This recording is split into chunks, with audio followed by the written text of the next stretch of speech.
Hello mayam buta kheningol gi channel da taram nungsari so ngasi gi video sidi Tripura tourism mafam gi video ne so ngasi je ai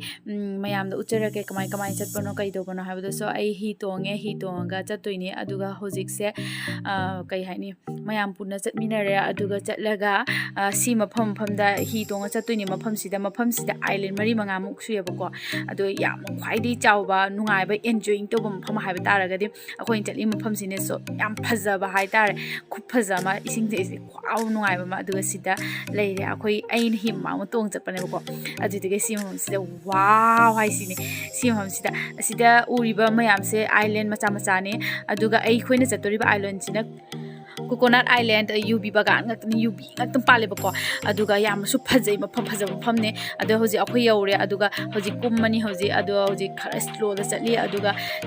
kamai to ge video se ne comment habira mo do next video de thingna se mayam tada